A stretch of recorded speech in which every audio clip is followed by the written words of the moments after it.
So welcome back to another crochet tutorial with Cozy Rosie Crochet. Today I'm showing you how to make your very own perfect pairs square. This square uses the paired half double crochet and a half double crochet two together, so you get to see the difference between those stitches regardless of how similar they are. Now before we get started, don't forget to hit that subscribe button and of course the notification bell so that you never miss out on another one of my crochet tutorials or granny square patterns again. Let's find out those materials that you're going to need to make your own perfect pairs square. So the materials that you're going to need to make your own perfect pairs square is going to be some Aran or worsted weight yarn. I'm sticking with my PaintBox Yarns Simply Aran. This is marked as a size 4 yarn and I'm going to be using the shade Champagne White, which is number 202. I have the recommended hook size for this yarn, which is a 5mm crochet hook. I also have, of course, a pair of scissors and a darning needle so we can get those ends woven in. So gather all of those materials and let's get started. So this square is worked in rows, so we're going to be starting to make our chain. So we're going to make our slip knot and place that onto our hook. And from here we're going to be making a chain of 24. So we just yarn over the hook and bring that loop through to make our chain, and we're going to do that 24 times. So make your chain and I'll meet you ready to continue with row 1. So once we have our chain of 24, we're going to continue with row 1 by making 1 half double crochet, which is the same as a UK half treble crochet, into the second chain from hook. So we yarn over the hook, we're not counting this loop or that first chain, we're going to work into that second chain from hook, going under that top loop, yarning over, bringing a loop up, so we have those 3 loops on our hook, yarn over and pull through all 3 loops. We're going to work 1 half double crochet into each chain across, so we yarn over, insert the hook, yarn over and pull through all 3 loops. And we just continue to do that all the way back across this chain, and at the end of row 1 you should have a stitch count of 23 half double crochets. No. At the end of row 1 you should have 23 half double crochets. That first chain that we skipped we're not counting as a stitch, so our stitch count should be 23. Going into row 2 we start by making a turning chain of 1, and then in this row we're going to work 1 half double crochet into each stitch across. So we're going to work into that same stitch we've just done the chain 1 out of, because it does not count as a stitch. So we yarn over the hook, insert the hook to bring a loop up, and then pull through all 3 loops. And we're repeating that all the way down, working 1 half double crochet into each stitch, and I'll meet you at the end. So at the end of row 2 you should still have a stitch count of 23 half double crochets. Going into row 3 we're going to start making our paired half double crochets. So we make our turning chain of 1 and turn our work.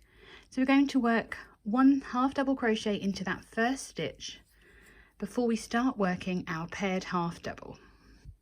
So the paired half double crochet is worked over the stitch you've just worked into and the next stitch, and it's working a half double crochet 2 together across those 2 stitches. So let's do a couple of these together. So we yarn over the hook, insert our hook into the same stitch we've just worked into, we yarn over, bring our loop up, and we yarn over the hook again and insert our hook into the next stitch. Yarn over, bring our loop up. We should have 5 loops on our hook, and then we yarn over and pull through all 5 loops, and that makes that paired half double crochet.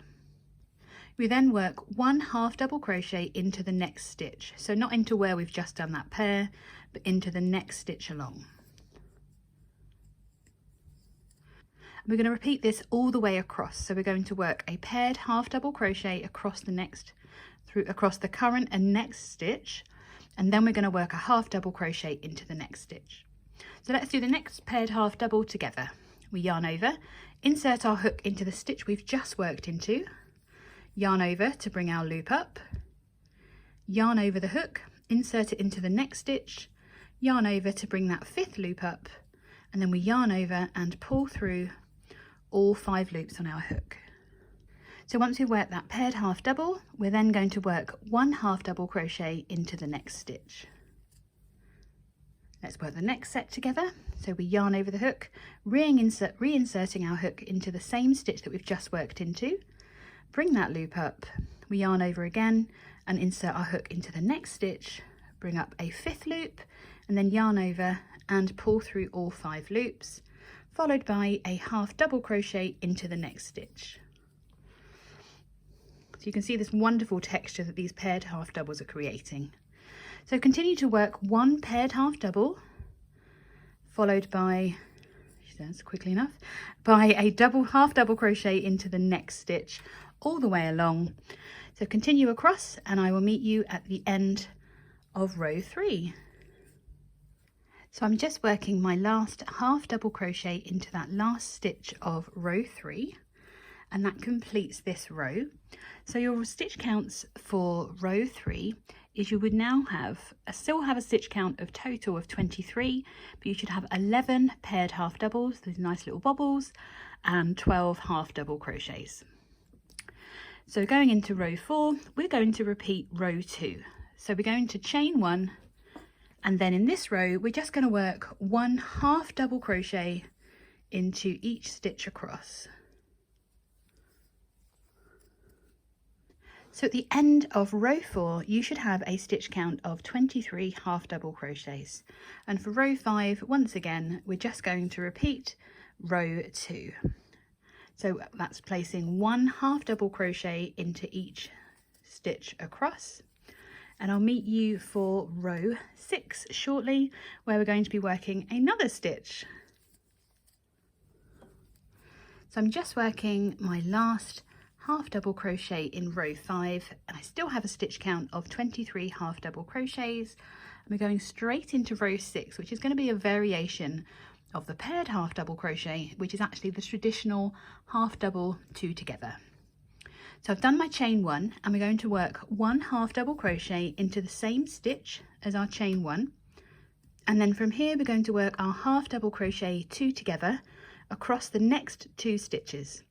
So we yarn over the hook, insert the hook, bring our loop up, yarn over, insert the hook, bring a 5th loop up, yarn over and pull through all 5 loops. We're then going to work a chain 1, because otherwise our stitch count is going to decrease because we've worked a decrease stitch. We're then going to continue to work our half double crochets 2 together into the next stitch. So we insert our hook, bring a loop up, yarn over again, bring a loop up, yarn over and pull through all 5 loops, followed by a chain 1. We're going to repeat that the whole way along this row. So we're going to work our half double crochet 2 together across the next 2 stitches. So we yarn over, insert the hook, bring our loop up, yarn over, insert the hook, bring a 5th loop up, yarn over, pull through, pull through all 5 loops. Goodness me, sorry, it's very warm here, so I can only assume I'm making my yarn sticky. And then we follow it with a chain 1. So continue to repeat that all the way down, working your half double crochet 2 together, followed by a chain 1, and I'll meet you at the end of row 6. So at the end of row 6, I've just worked my final half double crochet 2 together across those last 2 stitches. Will be 11 half double crochet 2 togethers. You've got 11 chain 1 spaces, and right at the beginning we've got that first half double crochet that we worked. So it gives us a total stitch count of 23. Going into row 7, we're going to start with our chain 1 to turn, and then we're going to work 1 half double crochet in the top of that stitch underneath the chain 1, and then we chain 1. And we're ready to start our pattern for this row, and we're going to work 1 half double crochet 2 together across the chain 1 space and in the top of this stitch from the previous row. So we yarn over the hook, insert our hook into the chain 1 space, bring a loop up, yarn over, there's the top of our stitch because that's our chain 1. So we insert our hook underneath that stitch, yarn over, bring our 5th loop up, yarn over, pull through all 5 loops and chain 1. So we're going to repeat that, if I get some more yarn, all the way down this row. So work into our half double crochet 2 together, into our chain 1 space and into the top of that stitch from the previous row, followed by a chain 1. So repeat that all the way down and I will meet you at the end of row 7. At the end of row 7, we've got these last 2 stitches remaining and we've done our chain 1. We're just going to work 1 half double crochet into that last stitch and that ends row 7. So our stitch count for the end of row 7 is you should have 10 half double crochet 2 togethers, 11 chain 1 spaces and a half double crochet at each end. So for row 8 we start with a chain 1 and we're going to work 1 half double crochet into the top of each stitch and each chain 1 space across. Oops. I'm working into the chain spaces rather than into the actual chains. You can work into the chains if you prefer. I just think it makes the chain 1 spaces more pronounced personally. So keep working 1 half double crochet into the top of each stitch and into each chain 1 space across, and I'll meet you at the end of row 8. So I'm just working my last half double crochet into the top of that last stitch for row 8, and at the end of row 8 we were back to our stitch count of 23 half double crochets.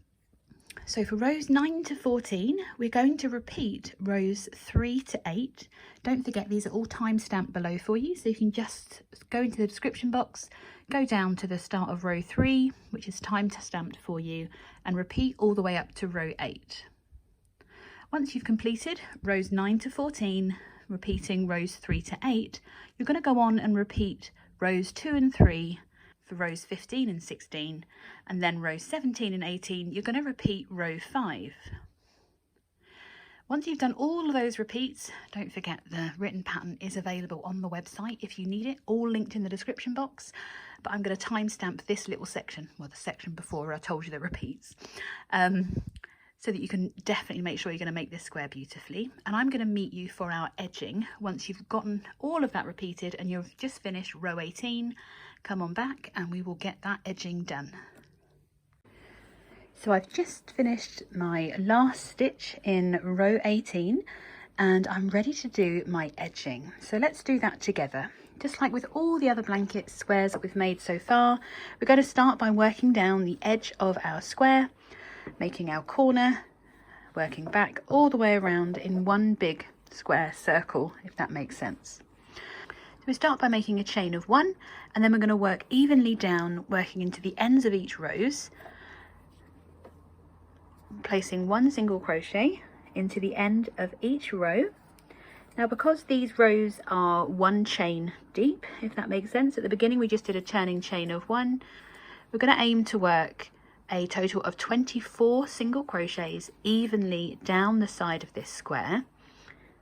And this is actually not the same number of rows that we have, so we need to place a couple of extras into those chain 1 spaces. So you see there I've got an extra space in between that row. I'm just going to work 1 extra one there. There's only 1 or 2 we need to add on, so it's just making sure that you evenly work 24 single crochets down the side of your square. So continue to work, obviously making sure that you're not causing your square to bunch up or to flare out too much. You're working 24 all the way evenly down the ends. I'll meet you in this first corner where we're going to work our corner stitch. So I've reached the last stitch here and I'm ready to work my first corner. So I'm going to work 1 single crochet, a chain 1 and then another single crochet into that same stitch, and that just adds on our corner. As you can see, it creates a nice little edging all the way around this square. To carry on with this round, we're going to work into the base of each chain and each stitch all the way across to this next corner where our starting slip knot was. So keep working along, placing 1 single crochet into the other end of your chain, and I'll meet you ready for the next corner. So once you've reached our next corner, again we work 1 single crochet, a chain 1 and another single crochet into that same stitch, and we're ready to work back along the edge of the rows again, working evenly working 24 single crochets all the way up to this top corner, and that's where I'm going to meet you. So keep working 1 single crochet into the end of each row, aiming for a total stitch count of 24 by the time you reach that next corner. So I've reached the top of my my last row, and in that first stitch is where I'm going to work my corner. So 1 single crochet, a chain 1, and then another single crochet into the same stitch, and that's our next edge done. So finally we're just going to work 1 single crochet into the top of each stitch across, ready to join at the end here. So work across, working into the top of each stitch from your row 18, and I'll meet you ready to work our first corner and to slip stitch to join. So I'm back to the last stitch along the top. I'm just going to work my corner of my single crochet, chain 1 and another single crochet, and I'm ready to slip stitch to that first single crochet that I made. So just insert the hook, bring up a loop and pull through the loop on your hook. I'm going to make a little chain 1 to create a knot, and then we are ready to fasten off. There we are. And that is the completed Perfect Pairs square. I do like that it rhymes, it makes me chuckle. I really hope that you've enjoyed making your own Perfect Pairs square, and of course I'll be back tomorrow with you for another granny square project that's going to be quick and easy to stitch up. Of course, make sure you've hit that subscribe button and the all important notification bell so that you get made aware as soon as that video goes live. Thank you so much for joining me, and I will see you again tomorrow.